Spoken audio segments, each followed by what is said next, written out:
Oh my goodness. This is this is one of the best things I think I've made this year.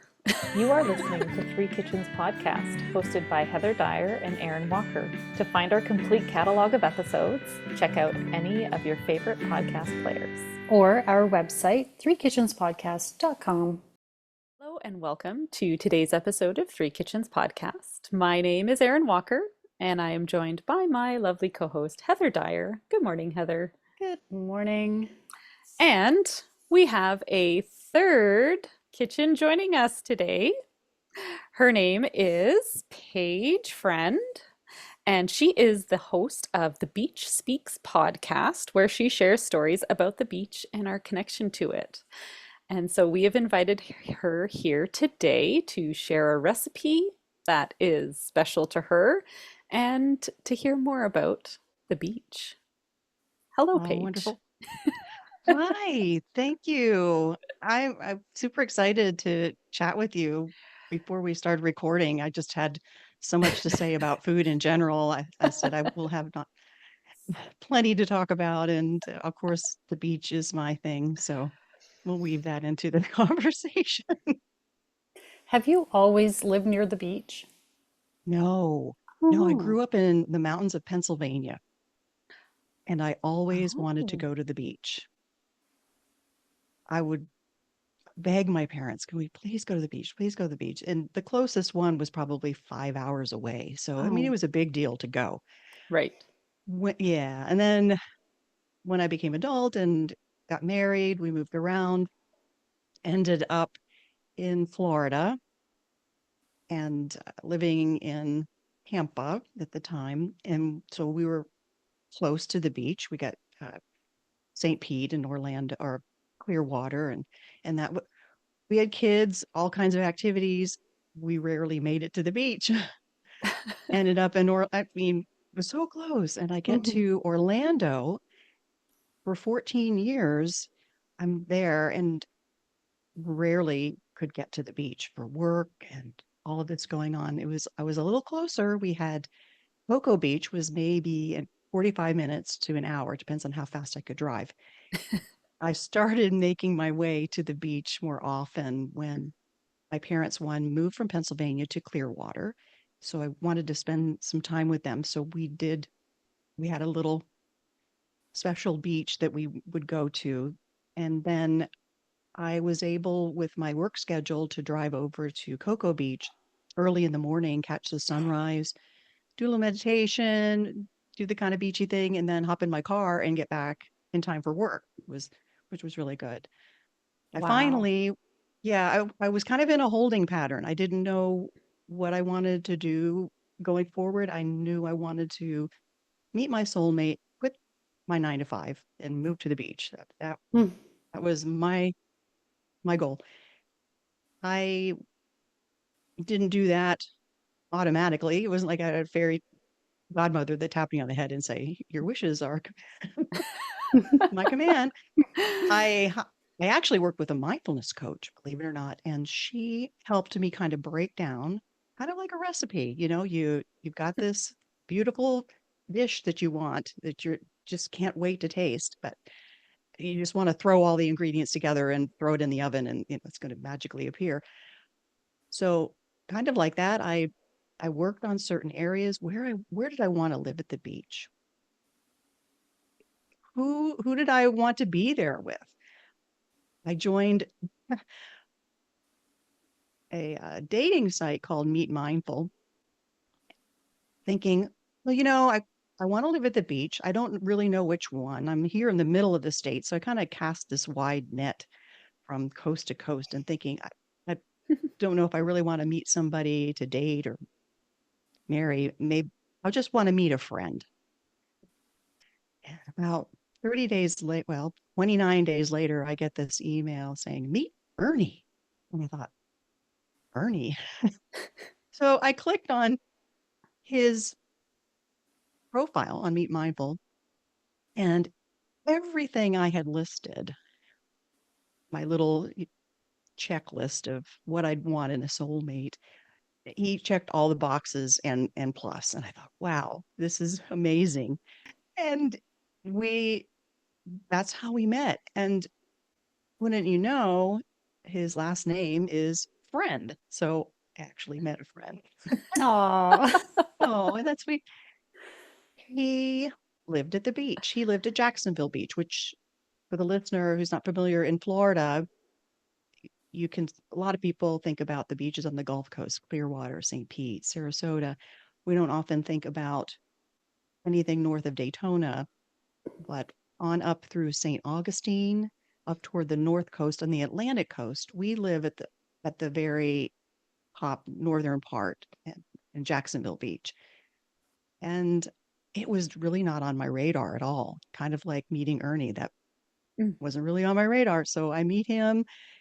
I quit that 9 to 5 and moved to the beach, to Jacksonville Beach. So this is where we are. We have a beautiful home, a little beach cottage type of house that was built back in the 50s. So super cool. And we're about, I don't know, 7 blocks from the beach. I can walk out the front Mm. door and turn and look down the street and there it is. Mm. I just couldn't be happier. well, you really Yeah. manifested that. Like, that worked. Okay, Yeah. Erin, what's on your list? Let's go. Start.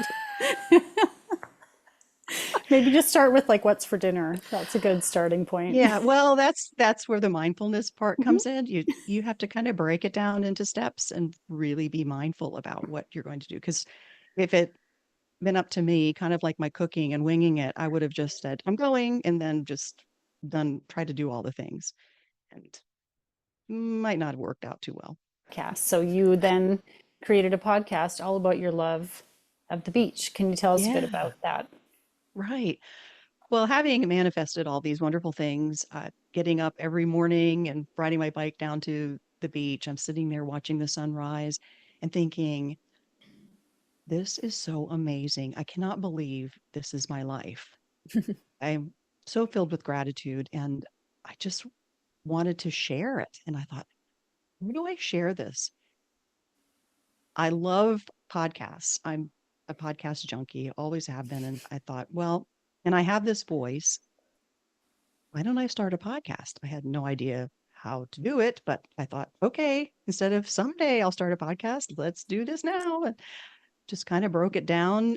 And here I am. It's such a joy to talk about the beach, hear stories about the beach, that there is something about it that really does connect us all in Mm. some way, shape, or form. I mean, even just the environmental impact of the beach affects us all.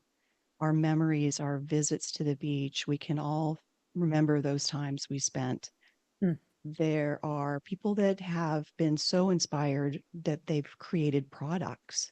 And I'm wearing a necklace that one of my ocean artist friends made with actually this has sand from Clearwater Beach because she knew that that was a special place for me. And it's just really my way of if you can't get to the beach, I'm going to bring the beach to you.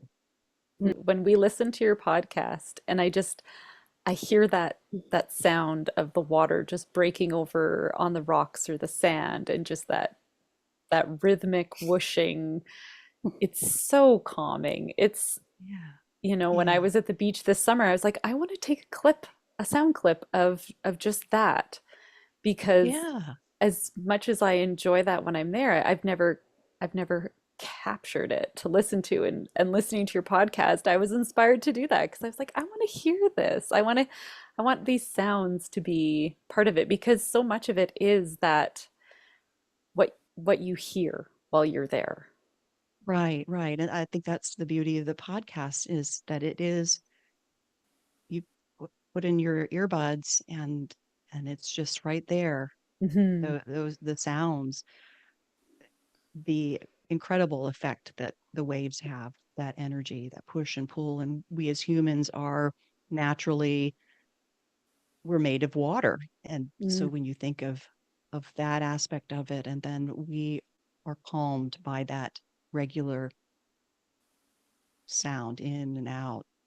And I love the idea of going and recording your beach. because then when you listen to it, you can envision Mm. walking along that beach. The majority of the beach sounds that I use are from beaches that I go to. So that's special for me too to share that with everybody. So I'm glad that that resonated with you. What's the farthest beach away from your home that you visited? Well, I don't know if you could really call it a beach, but when we were in Italy, we were in Sorrento, which is my favorite place in Italy to go.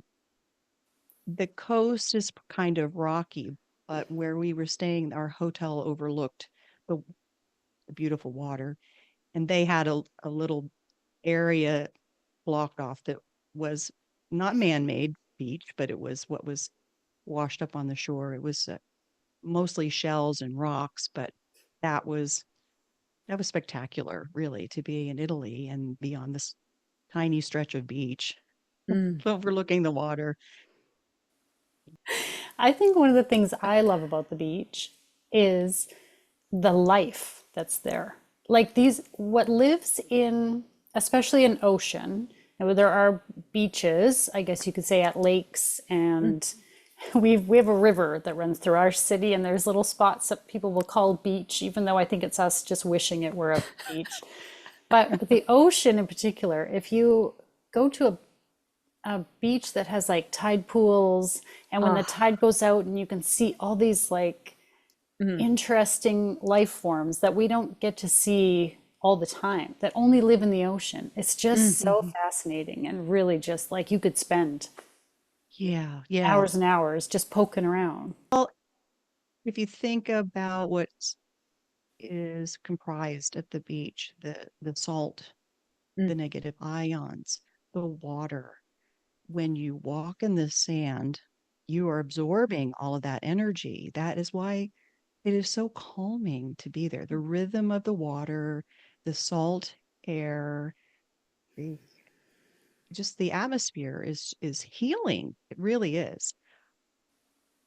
And then you do have that interaction with nature when you're out in the water. We go paddleboarding with the dolphins are out.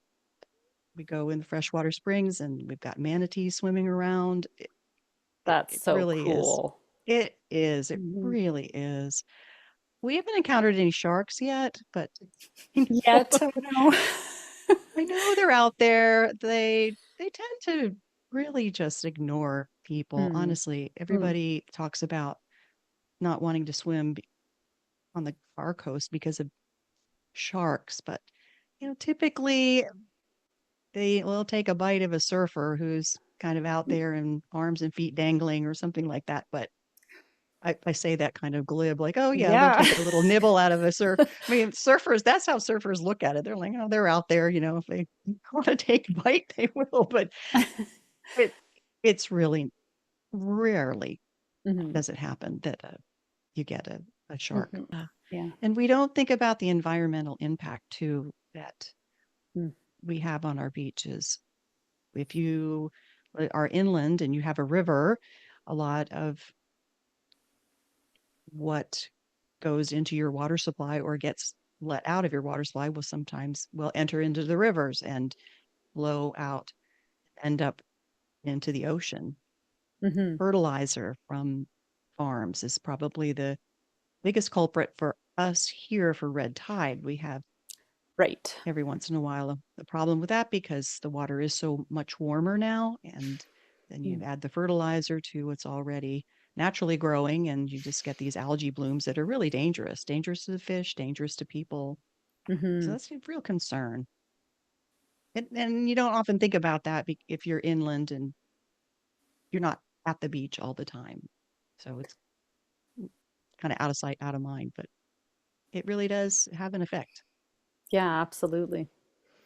And these are the kinds of conversations you're having on your podcast, all the things to do with the beach. So, anyone who wants to hear lovely stories about the positive energy and the experience and the nature, but also the concerns around the environment and, just people's impact on the beach. You can hear Mhm. all of those things on Paige's podcast. Mhm. Yes, yes. And if you just want to tune in and hear the sound of the waves and my voice and you fall asleep, perfectly fine. I will not be offended because that's typically what happens when I go to the beach. I hear the the waves and I get so relaxed. I fall asleep. So if that's Mm. all you need is like a meditation to calm your nerves and soothe your soul, I'm here for you. Oh, that's nice. That's really nice. I love that. Mhm. Mm. Well, you mentioned Italy earlier on in this Yeah. conversation. Yeah. I was going to ask you, do you want to hear about Sorrento? Oh, I was there like earlier this year as well for the first time. And when you were talking about that beach, I can picture it. I was standing on it. I'm like, oh, it's just Yeah. Yeah. lovely. So lovely. And I'm just sitting here with so much envy. Yeah. But you did share a delicious recipe, so I feel like I have a little taste. Mm. Yeah. Hmm. Well, when in Italy, obviously, you need to eat and you will eat well. Mm. And in Sorrento, we're looking up, they call them pubs. They're like cafes, smaller restaurants. And we found Mhm. one. It was it was called, I think, Pub Cucina 246, something like that. And we had reserved a table. We got there and there was some confusion about our name and where we want to sit because they were English was not their primary language, and we were not speaking Italian all that well. But food is an international language, so I know Hmm. that. This woman came out and she gave us a seat and was so excited that we were there. She had handwritten what the specials were and reading them off to us in Italian. So of course we were nodding and thinking, okay, I can half understand this. And we had just gotten used to the what you order for an appetizer and a main meal and things because the Mm. courses are different. We thought eggplant parmesan is one of my favorites, and I hadn't had that yet. So we ordered that as an appetizer. And then, of course, being in Sorrento and that area, shrimp and any type of seafood is a plenty, and you know it's going to be really fresh. And you're Mhm. nearby Capri, which is noted for its lemons, as you'd done the limoncello Hmm. episode. That was inspired by my visit to Sorrento, a little farm we went to Yes, there. Yeah. yeah, Mhm. Yeah. they had limoncello tiramisu there. We had that for dessert. Oh, so good. Yeah. Wow. So I had a shrimp dish, a lemon shrimp dish. Trying to remember what my husband had, but when that dish of eggplant came out, it was just a small appetizer size, and we dug into it. It was extraordinary. I thought I have never had anything like this. The taste, Mm. the consistency, it was just perfect. And of course, they probably been making this for centuries in their family, try to recreate that, right? But the experience, I Mm. think when you're eating food in a place like that, you have that connection to the person that made it, Mm. to the ingredients that were sourced, which were just around the corner. She was telling us that, yeah, I just go to the market in the morning and get all that I need for the day. So that shrimp that you're eating right Ah, now, I just got earlier today. Remarkable. wow. When we got ready to leave, really didn't want to, but we figured we better leave so somebody can take our table. She came running out to us with a great big hug. Honestly, I'd never had a restaurant owner come out and hug me before, just to thank us for coming and just in enjoying the food that she so lovingly prepared. Uh, she's obviously very proud of it and rightly so. So you were asking me about a recipe that I might like to share. We don't cook a whole lot here than anything that I really want to share right now, but I did think that recipe for eggplant would be a good thing to share. However, we don't really have one passed down from centuries, at least. Uh, so we looked for one online, as Hmm. many do. And this one that I shared with you was very interesting because we had learned when we were in that area, and Heather, you might have too, that we think of tomatoes and red sauce and all that as ubiquitous as anything Italian, that tomatoes weren't really grown in Italy until, what was it, Columbus? I think it was Christopher Columbus came and brought tomatoes. So that was kind of a new tidbit of information we didn't know. And that these particular tomatoes in this area grown in that volcanic soil Mm. is what really gives the flavor and the richness. And so we had learned that there was a specific type of tomato that we needed to buy, and you can buy it canned, the Hmm. whole tomatoes peeled, and they were from the San Marzano region. And the recipe, the author of the recipe said you must use these these tomatoes if you really want to get this right. So we thought, oh gosh, where are we going to find this? We're in Florida. Fortunately, our neighborhood supermarket had it. We scooped up the last 4 cans that were on the shelf and thought, okay, we're going to do this. And it really was spectacular. It was such a simple recipe. And I decided normally I want to rush through things and get it together. I thought I'm just going to take the time with this and really follow the steps. Important. And and then you just let the sauce simmer for 3, 4 hours. It's just the aroma and everything. It's Mm. just then the memories start coming. You think, oh, this is going to be wonderful. And preparing the eggplant was a little dicey for me because I'm not used to breading and frying anything. At least if I do, it's doesn't always come out that well because I get distracted and all of a sudden it's burned on one side or something. So we had to Hmm. go through a few iterations to get that kind of right. And putting it all together, I tried to put as much attention and love as this woman that had prepared it for us so that when it was finished, it would it would bring us back to that Hmm. time. And Hmm. for the Yeah. most part, it really did. We had to make it a second time to get the eggplant a little better, but it is far best best eggplant parmesan I've had aside from what we had in Sorrento. Would you serve it to the Italian family, your family? I would. I would Mm. because my mother-in-law, she also shares a love for eggplant parmesan, and I would really really love to share with her. I think that's how you know that Hmm. you feel like you did it justice, right? If you're like comfortable Yeah. feeding it to the Italian in-laws, Yeah. then it's like, okay, I Yeah. think I got this one. Okay, I think we got it.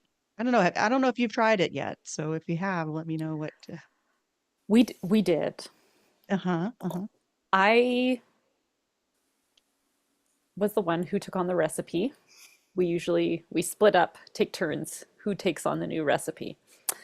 And I have never eaten eggplant parmesan before. Can I you imagine? I know, right, Paige? I know what's We're wrong both with like, me. what? It's because nobody's taken me to Italy yet. Oh, come on. Okay, so I've never had an eggplant parmesan. I've got limited experience cooking eggplant. It's not something that graces my table really that often. Hmm. So this was a good step outside of what I would regularly make. I do make chicken parmesan frequently, which Hmm. is kind of a spin-off of this. Um, but yeah, having to go through the process of sweating the eggplants with the salt Hmm.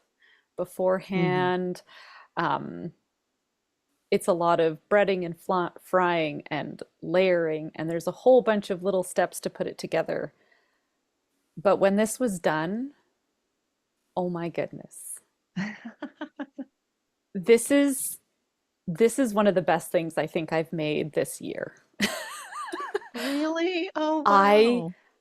I absolutely loved this. I thought it was incredible because I had made it where the rings stacked on one another. They came out as like a little stack, onto your plate when I made it, and it was like cutting into a little cake, but the best savory cake you have ever had. That sauce is fantastic. I Yeah, the think you're, sauce, you could use it I with th everything. yeah, I think you definitely found the key in those tomatoes. I don't know, I'm assuming because that was fantastic sauce. Hmm. I will admit I didn't even source San Marzano What? tomatoes. Well, there goes that theory. Okay. So this sauce could be better, is essentially what Oh, wow. we are telling everybody. I just got canned tomatoes at the store because I was a little bit haphazardly behind on things. You did a And I great was, job of it because it was Yeah. really delicious.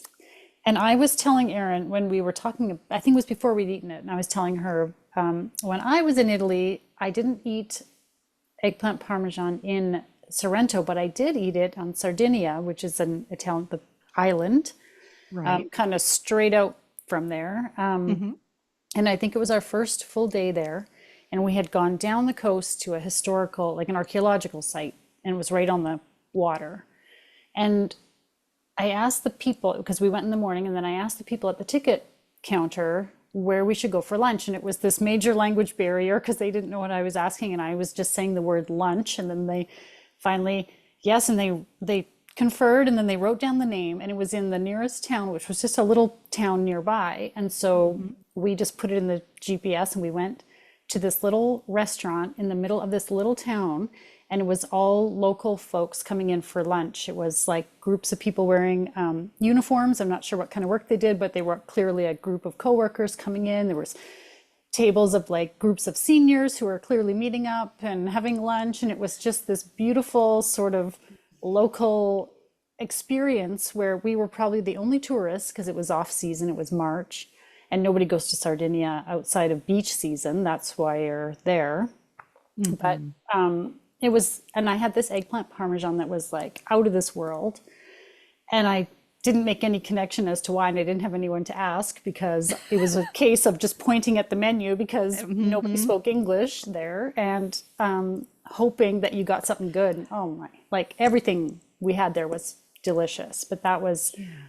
definitely also a memory for me. So when Erin said, "Oh, Paige has this recipe from Italy," I was like, "Oh, yay!" Because now I really want to make that too and recreate those Yeah. memories that I have. Oh, Yeah. yeah. I am just blown away. That was my third trip to Italy, and every time I I'm just in awe of the food and how much care. And I mean, Mm. even just the street food in Rome is, I mean, we're just so used to fast food and grab and go and all of that, and we don't really think about what ingredients are in this. And when you travel around Italy, they're pretty practical about what they make, and that they're going to make what's available near where they are within a couple Mhm, mile radius. So Hmm. you can feel good about it being quality and local, and you're supporting the whole village when you're eating that dish. It's not Hmm. having to be imported from far away. mhm. And that's kind of like how we eat here on the coast in some respects. I know we had talked a little bit about before we started recording about what we eat here at the beach. So I don't know if you want to hear anything about that. I do. Yeah. Yeah.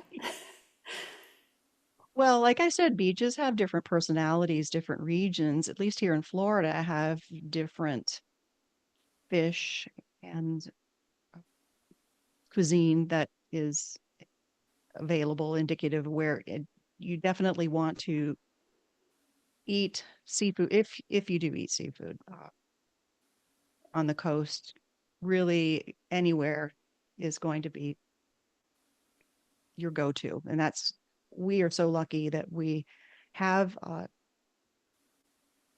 large port where a lot of fishing boats come in, and so we can get really fresh fish. Either go to the fish market, or there's a number of places. Even our local grocery stores carry fresh seafood. Here we have a place called Mayport, and they are known for their shrimp boats.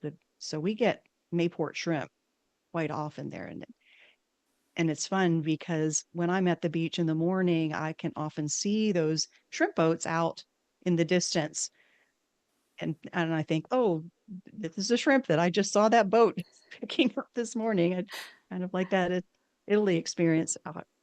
So we do end up making a lot of dishes with what's around this area.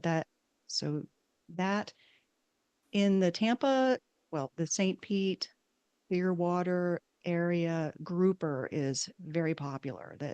That is a mainstay in most everybody's menu if you go out to eat. And I always recommend that you try grouper when you're over there.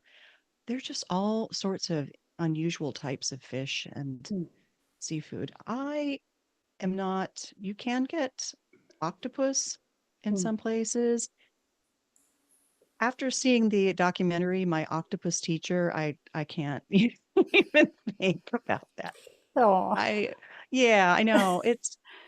And even really having gone from a plant-based diet to incorporating some of these other foods, I do like to think about factory farming of fish and that sort of thing. So anything wild caught Hmm. is good to have. We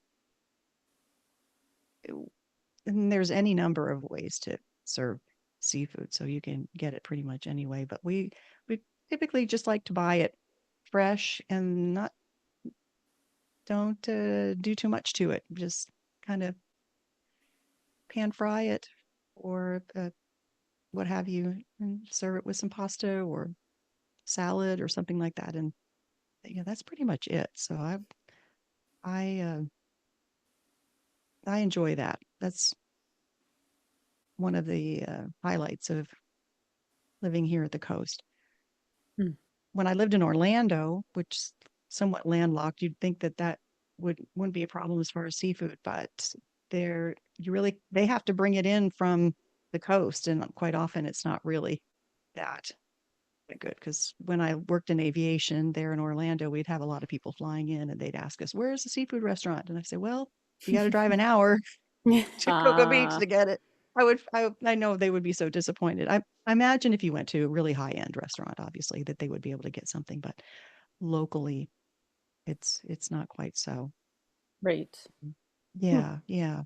When your ingredients are so fresh like that, you really can just cook so simply and Mhm, get that flavor. And I think, especially with Italian cooking, I mean, so much of what they're cooking is local like that. And when you cook what you have on hand, you mhm, do just you don't have to do anything too complicated. And this recipe too, it wasn't very complicated. It was fairly simple to make. I kind of thought I mhm, might split it up between 2 days because the sauce was going to be a long cook.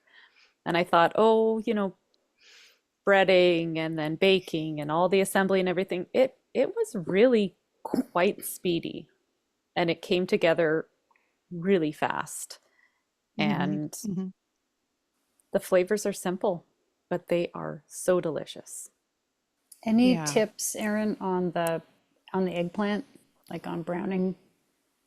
You've done chicken like that a lot. Do you have any tips for Ah, maybe someone who's not as familiar with the frying in the pan? so I fried everything up in a cast iron pan, and I would say make sure to keep adding oil every time you flip it over so that you don't end up with dry breading. But Hmm.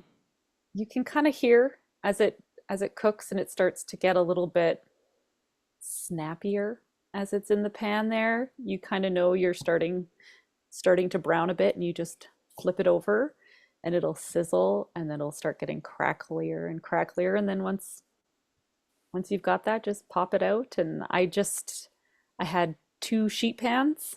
So it was just one sheet pan of uncooked, ready to go.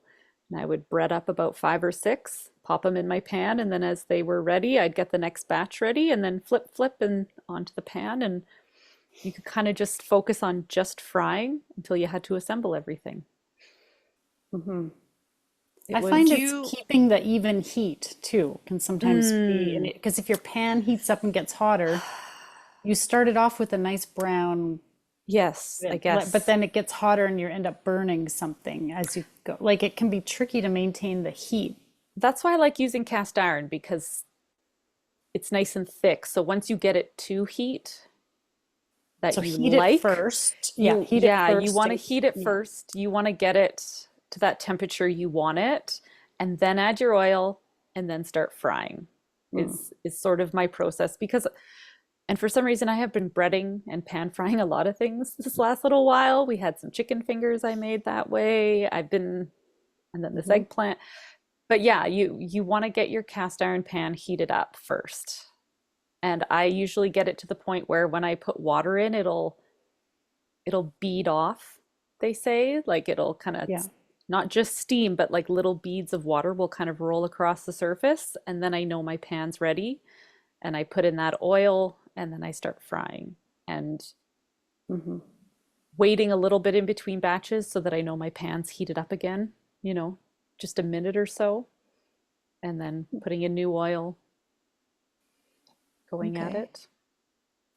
That's I was curious, how thin did you slice your eggplant?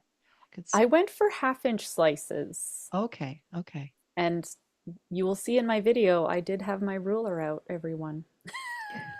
I've Wow. got my Good kitchen job. ruler and I'm like, I marked those spots on there and little half-inch discs. How Nice. I about Oh, you, thought it okay. Paige? was good because if it's too thin, it'll just sponge, like it'll soak up that oil so fast. But if it's too thick, then the center won't be Hmm. right. What did you do with yours, Paige? well, the first time I did, and I didn't think to get a ruler, and really, Who would? there, there's, my winging it coming into That's play. me But too. I thought, well, I was very good at sewing at one point, and I pretty much know what a half inch and a quarter inch looks like. So I'm like, okay. And so I was more along the lines of the half inch. And when I first made it, did think they were a little thicker than I would have planned, what I would have enjoyed. So I went for a little more toward the quarter inch. However, I think what's really important, and maybe you found this, is the sweating, that sweating portion of it, and to keep it from getting soggy and breading getting kind of lost in the mix and all of that. So, Yeah, that's something that I didn't realize that was has to be done with the eggplant. When I came across yeah. that, I was like, "Oh, this is a new vegetable for me. This is a new process." And just I think mine sweat for quite a while because I kind of left them sitting on that baking sheet sweating, and then I would Hmm. kind of wipe off the five slices that I was going to bread and fry, and then I would, the rest of them would just sit there for Yeah. longer. So Hmm. Yeah. Well, I next time I make it, I'm going to get my ruler out. everybody should have a kitchen ruler. I guess so. Yeah. Note to self. Yeah. Yeah. And A I good. forgot to mention this earlier. When I read through this recipe in the text above the recipe, they were Mhm. talking about placing a whole carrot into your tomato sauce as it's cooking to reduce the acidity. And I had never heard of this before. And so I was like, well, I'm going to try this out. I mean, I don't know how much of a difference it really made, but I thought that it was, I mean, maybe that's what's helping this sauce so much. I don't know. But I did go I through with that technique. Have you seen this before? I completely forgot about the carrots. I remember reading them. Right? However, we did have some really nice Parmesan that had the rind, and it was Mm, suggested that if you had yeah. the Parmesan rind to put that in. I thought, how is that not going to break down and become part of the sauce? And it doesn't. I was really surprised. So we did do that, but the carrot I forgot. So I'd be interested to try that and see Yeah, Yeah. like if I'd that never would heard make it. that carrot thing before. We always save the rind and put that in. And the best Hmm. is that when you pick that out, because you're the cook, you get to eat it. And it's like the best Yes. part. It's so good. It's That's the also really thing we good in don't. soups. If you're making Yes. soup, Hmm. throw it in there and it helps salt and season soups as well. So, so delicious. Yeah. Yep. You don't share that. The cook gets to eat that. Yeah, that's the cook's Okay. prize. Mm. You don't tell anybody about this secret. Yeah. It's between the three of us Okay. and all the listeners, That's but don't right. tell who you're cooking for. As long as you're the cook, then that's Yeah. fine. I love it. I love having a secret ingredient. Mm. I Well, just a made carrot, some, that is an interesting, what would that do exactly? Like, how would that reduce acidity? so I Is, think it's come on, supposed to, scientist. well, I think it somehow must absorb some of the Hmm. acid, I believe is what the text above said. I didn't do any further research into this. I just took their word for it and was like, all right. So they said just peel a carrot whole and put it in there and then take it out when you're done. I never thought to taste it after I took it out. Maybe that's another prize. Maybe it is. Oh my gosh, and I missed out on it. But yeah, that was something new for making the sauce because I have had tomato sauces I've made and thought this is really, really acidic. Like it's just too tart. Hmm. And that didn't happen this time. So maybe that did it. I don't know. Yeah. I'm Try going it to be out making next this time. sauce a lot. I made it and let it sit overnight because I really didn't have the time to put it all together on time. So I thought, well, the sauce is fine and it's even better when it's overnight, as a lot of things are. So, Hmm.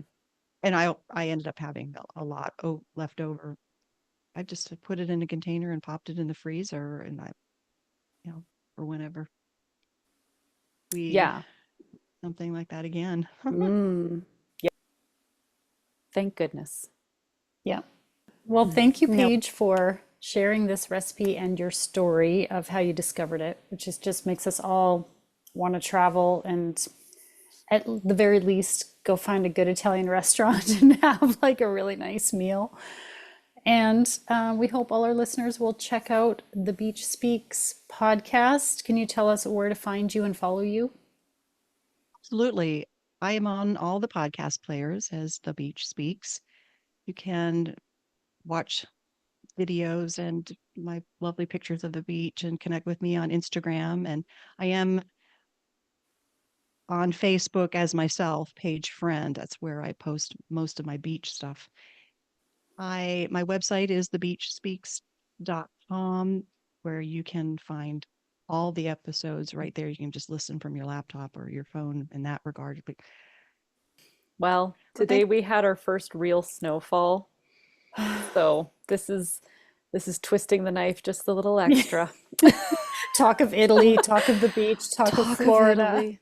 And now for the fine print. Links to recipes and other things we talked about in this episode can be found in the show notes or on our website, www.threekitchenspodcast.com. Come say hello on Instagram, Facebook, Threads, YouTube, and TikTok. We'd love to connect. And if you enjoy the show, pass it on. Word of mouth is the #1 way people learn about new podcasts. Thank you so much for listening.